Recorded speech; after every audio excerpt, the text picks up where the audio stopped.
নমস্কার বন্ধুরা, আজকের সাসপেন্স স্টোরি চ্যানেলে আপনাদের সকলকে স্বাগত। আমাদের গল্পগুলো আপনাদের যদি ভালো লেগে থাকে তাহলে অবশ্যই আমাদের চ্যানেলটিকে সাবস্ক্রাইব করে দেবেন এবং আমাদের পাশে থাকবেন। আজকের গল্প হেমেন্দ্র কুমার রায়ের লেখা ভয়ার্ত দুর্যোগে। যাচ্ছিলাম ডায়মন্ড হারবারের দিকে, আমি আর আমার বন্ধু অমল। পথের মাঝখানে গেল মোটরসাইকেল খারাপ হয়ে। সেখান থেকে ডায়মন্ড হারবার মাইল চারেকের বেশি হবে না। স্থির করলাম সাইকেল চালাতে না পারি, পদযুগলকে চালিয়েই এইটুকু পথ পার হয়ে যাব। কিন্তু সেদিনকার যাত্রাটাই ছিল খারাপ। মাইলখানেক পথ এগিয়ে যেতে না যেতেই গোটা আকাশটা মেঘে মেঘে কালো হয়ে উঠল। চারিদিক ঠান্ডা বাতাস ছোটাছুটি শুরু করলো। বুঝলাম বৃষ্টি আসতে আর দেরি নেই, অবিলম্বে আত্মরক্ষা করা দরকার। কিন্তু পথের দুই দিকেই মাঠ করছে ধুধু, মাঝে মাঝে খাল বিল, বড় বড় গাছ আর ঝোপঝাড়। এখানে আশ্রয় মিলবে কোথায়?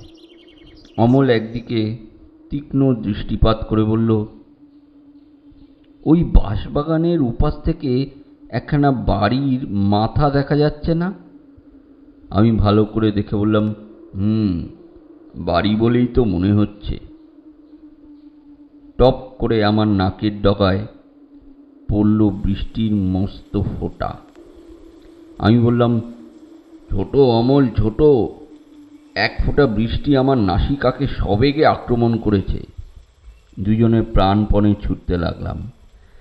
বাঁশবাগান পেরিয়ে দেখলাম চারিদিকে পুরনো পাঁচিল নিয়ে একখানা মাঝারি দোতলা বাড়ি দাঁড়িয়ে আছে। বাড়ির ভিতরটা গোরস্থানের মতন স্তব্ধ, তার ফটকেও তালা লাগানো। এখন উপায়? এমন সময় বৃষ্টি নামলো, বেশ বড় বড় ফোঁটা। আমি তাড়াতাড়ি বললাম, যা থাকে কপালে পাঁচিল ডিঙিয়ে ভেতরে চলো, এ বাড়িতে কেউ নেই বলেই বোধ হচ্ছে। অমল প্রতিবাদ করতে উদ্যত হলো, কিন্তু বৃষ্টির বিক্রম হঠাৎ আরও বেড়ে উঠে তার প্রতিবাদের চেষ্টাকে একেবারে ব্যর্থ করে দিল। পাঁচিল ডিঙোতে দেরি লাগলো না। পাঁচিলের পরেই খানিকটা খোলা জমি। সেখানে আগে বোধহয় বাগানের বাহার ছিল, কিন্তু এখন আগাছা ছাড়া আর কিছু নেই। সামনে একটা ছোট পুকুর, কিন্তু জলের ওপর এমন ছিদ্রহীন পানার প্রলেপ যে পুকুরটাকে দেখাচ্ছে একটি সবুজ ক্ষেতের মতো। আমরা যখন একতলার দালানে গিয়ে দাঁড়ালাম, তখন সারা আকাশ আচ্ছন্ন করে যেন বিশ্বব্যাপী জলপ্রপাত ঝরে পড়ছে, এবং জলে ভিজতে ভিজতে বাতাস গাছপালার ভিতর ঢুকে মহা হইচই লাগিয়ে দিয়েছে। এদিকে ওদিকে উকিঝুঁকি মেরে আমি বললাম, ওহে অমল, বাড়ির অবস্থা দেখে মনে হচ্ছে এখানে অনেক দিন কোনো মানুষ বাস করেনি। অমল বললে, তাহলে একটা ভেতরের ঘরে গিয়ে দাঁড়ালেই তো হয়, এখানে জলের ছাট আসছে। আপত্তি নেই, কিন্তু দরজা খোলা পাবো কি? অমল এগিয়ে গিয়ে সামনের একটা দরজা ঠেলা দিল। দরজা ভিতর থেকে বন্ধ। তারপর সে অন্য দরজাগুলোও পরীক্ষা করে দেখল, সব দরজাই ভিতর থেকে বন্ধ। আমি বললাম, এ দরজাগুলো ভেতর থেকে বন্ধ করে বাড়ির মালিক বোধহয় পেছনের কোনো দরজা দিয়ে বেরিয়ে গিয়েছে। কিন্তু এই বৃষ্টিতে বাড়ির পেছনে যাই কেমন করে? তাহলে এখানেই আমাদের বিশ্রাম। পিছনে যাওয়ার জন্য আমি স্নান করতে রাজি নই। হঠাৎ একটা কনকনে ঠান্ডা দমকা বাতাস সর্বাঙ্গ কাঁপিয়ে আমার পাশ দিয়ে চলে গেল, এবং সঙ্গে সঙ্গে দড়াম করে একটা দরজা খোলার শব্দ হলো। চকিতে ফিরে দেখি অমল সর্বপ্রথম যে দরজা ধাক্কা মেরেছিল সেটা আর বন্ধ। অমল হতভম্বের মতো আমার মুখের পানে তাকালো। আমি হেসে বললুম, অমন করে তাকিয়ে দেখছো কি? দরজাটা তুমি ভালো করে ঠেলে দেখো। এখন দমকা হাওয়ায় খুলে গেল। অমল মাথা চুলকোতে চুলকোতে বলল, আমাকে অবশ্য সেই কথাই মানতে হবে, আমি কিন্তু ভালো করেই ঠেলেছিলাম। পাগল নাকি? তুমি কি বলতে চাও ভূতে এসে আমাদের দরজা খুলে দিল? সে কথাই বা বলবার উপায় কই? আমরা তো ভূতেদের জন্য রাতটাই রিজার্ভ করে রেখেছি। কিন্তু এখন হচ্ছে বেলা 2টো। এ সময়ে কোনো অভদ্র ভূত কোনো পুরো বাড়িতে অনধিকার প্রবেশ করতে চাইবে না। চলো ঘরের ভেতরে গিয়ে দাঁড়াই। ঘরের ভিতরে ঢুকলাম। চারিদিকেই অযত্ন ও মলিনতার চিহ্ন। দেয়ালে চুনবালি খসে পড়েছে, কার্নিশের কোণে কোণে চামচিকেরা বাসা বেঁধেছে। মেঝের ওপরে বোধহয় 2 ইঞ্চি পুরু ধুলো জমে রয়েছে। একদিকে খান দুয়েক কাঠের চেয়ার, আর একদিকে একখানা খাট। দূর থেকেই অবাক হয়ে দেখলাম, এই ধুলো ও শ্রীহীনতার রাজ্যেও খাটের উপরে যে বিছানা পাতা রয়েছে তা ধবধবে সাদা। তাহলে এমন ঘরেও কেউ কি বাস করে? নিজের বিছানাটুকুই পরিষ্কার রেখে সে খুশি। এই বছরের পর বছর ধরে জমা ধুলো স্তূপ তার নজরে পড়ে না। আশ্চর্য মানুষ তো। অমল কাঁপতে কাঁপতে বলল, বড্ড শীত করছে যে, কি ঠান্ডা ঘর, বাইরের চেয়েও ঠান্ডা। সত্যিই তাই। প্রত্যেকবার নিঃশ্বাস টানছি আর মনে হচ্ছে যেন খানিকটা করে অদৃশ্য বরফ আমার বুকের ভিতরে ঢুকে যাচ্ছে। এতটা অসম্ভব শীতের কারণ কি? একটা দরজা ছাড়া ঘরের আর সব জানলা দরজা বন্ধ। ঘরটা আর যাই হোক স্যাঁতসেঁতে বলেও বোধ হচ্ছে না। তবু তবু তবু তবু হঠাৎ আরেকটা ব্যাপার দৃষ্টি আকর্ষণ করল। যে দরজাটা খোলা তার সামনে থেকে মেঝের উপর দিয়ে একসার পায়ের দাগ সমান চলে গিয়েছে খাটের দিকে। এই দৃশ্য তো এতক্ষণ চোখে পড়েনি। অমলকে ডেকে দাগগুলো দেখালাম। সে বললে, কেউ খালি পায়ে ধুলো মারিয়ে ওই খাটে গিয়ে উঠেছিল। আমি মাথা নেড়ে বললুম, উঠেছিল নয় অমল, এখনই উঠেছে। তার মানে? দাগগুলো দেখে বুঝতে পারছ না? এগুলো হচ্ছে ভিজে পায়ের দাগ। ভালো করে লক্ষ্য করে দেখো, পায়ের জলে ধুলো এখনো ভিজে রয়েছে। কেউ এইমাত্র বাইরের বৃষ্টি ছেড়ে আমাদের মতোই ঘরের ভিতরে এসে ঢুকেছে। তবে আমাদের পায়ে জুতো আছে, আর সে এসেছে খালি পায়ে। ঘরের চারিদিকে চোখ বুলিয়ে নিয়ে অমল বলল, কিন্তু সে কোথায়? সে কখন এলো? ঘরের আর সব দরজা বন্ধ, সে কখন ঘর থেকে বেরিয়ে গেল? অদৃশ্য মানুষ শোভা পায় H.G. ওয়েলসের উপন্যাসেই। বাস্তব জীবনে সে হচ্ছে মস্ত বড় অর্থহীন কৌতুক।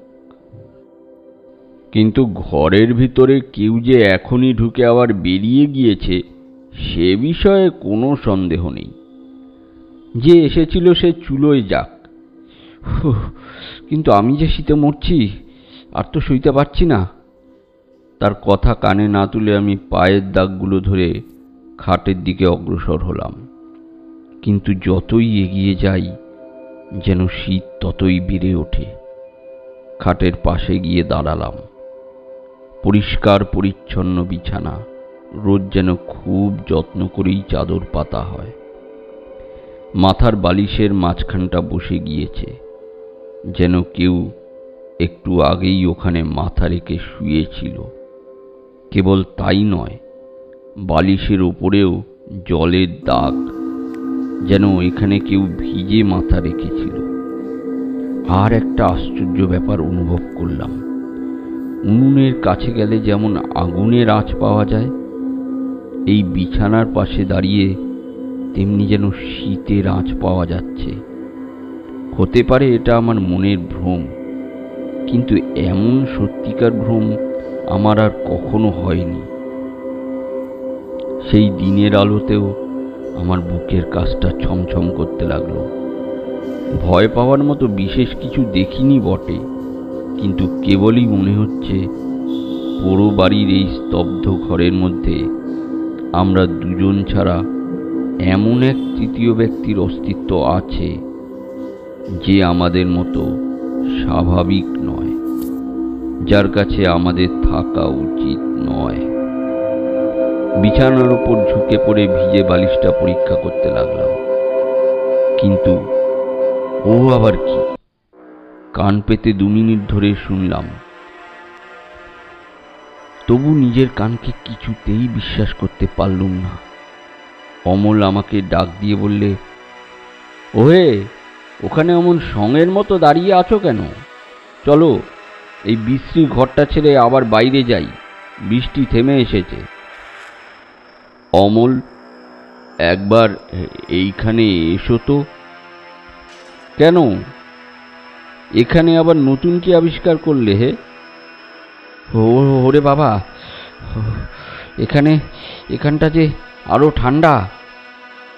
হোক গে ঠান্ডা, কান পেতে শোনো দেখি, কিছু শুনতে পাচ্ছ?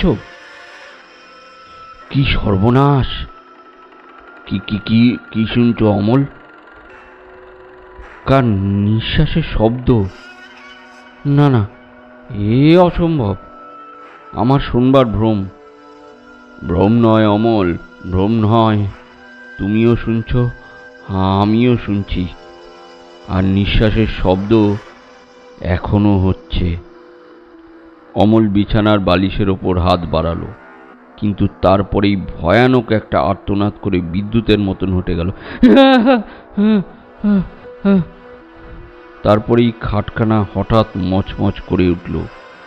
কেউ যেন ধর্মর করে বিছানার উপর উঠে বসল। অজানা একটা বিষম ভয়ে আমিও তাড়াতাড়ি পিছিয়ে পড়লাম, এবং তারপরেই মনে হলো একটা ঠান্ডা কনকনে দমকা হাওয়া যেন আমার পাশ দিয়ে হুশ করে চলে গেল ঘরের খোলা দরজাটার দিকে। প্রায় 5 মিনিট ধরে আমরা দুজনে সেই ঘরের ভিতরে আচ্ছন্ন ও আড়ষ্টের মতো দাঁড়িয়ে রইলাম। তারপরে প্রথম কথা কইল অমল। বিবর্ণ মুখে থেমে থেমে বলল, বুঝতে পারছ, ঘরের ভিতরে আর একটুও ঠান্ডা হাওয়া নেই। না, নিঃশ্বাসের শব্দও আর শোনা যাচ্ছে না। কিন্তু অমল, বালিশের ওপরে হাত বাড়িয়ে তুমি অমন চেঁচিয়ে উঠলে কেন? বলছি, কিন্তু দোহাই, আগে এ ঘর থেকে বেরিয়ে এসো, নইলে আমি পাগল হয়ে যাব। বাইরে বেরিয়ে এলাম। বৃষ্টি তখন ধরে গিয়েছে। অমল বলল, আমার হাত বালিশ ছোঁয়নি, কিন্তু আমার হাত পড়ল গিয়ে ঠিক যেন একখানা ঠান্ডা কনকনে জল মাখা মরার মুখের উপরে। অবাক হয়ে ভাবতে লাগলাম, এই সবই কি ভ্রম? আমাদের দেহ অনুভব করছে প্রচণ্ড শীত, চোখ দেখছে জলে ভেজা তাজা পায়ের দাগ, কান শুনছে শ্বাস প্রশ্বাসের শব্দ, এবং অমলের হাত ছুঁয়েছে একখানা জল মাখা মরার মুখ। এ সবই কি কল্পনা? কাছের গ্রামে গিয়ে খোঁজ খবর নিয়ে জানলাম, ওই বাড়িতে মানিকচন্দ্র বসু নামে এক ভদ্রলোক সপরিবারে বাস করতেন। 5 বছর আগে হঠাৎ কলেরা রোগে মানিকবাবুর মৃত্যু হয়। স্বামীর শোক সইতে না পেরে মানিকবাবুর স্ত্রীও খিড়কির পুকুরে ঝাঁপ দিয়ে আত্মহত্যা করেন। তারপর থেকে ও বাড়িতে আর কেউ বাস করতে পারে না। এতক্ষণ আপনারা শুনছিলেন হেমেন্দ্র কুমার রায়ের লেখা ভয়ার্ত দুর্যোগে। ভিডিওটা যদি ভালো লেগে থাকে তাহলে অবশ্যই লাইক, শেয়ার, কমেন্ট করে দেবেন। ধন্যবাদ।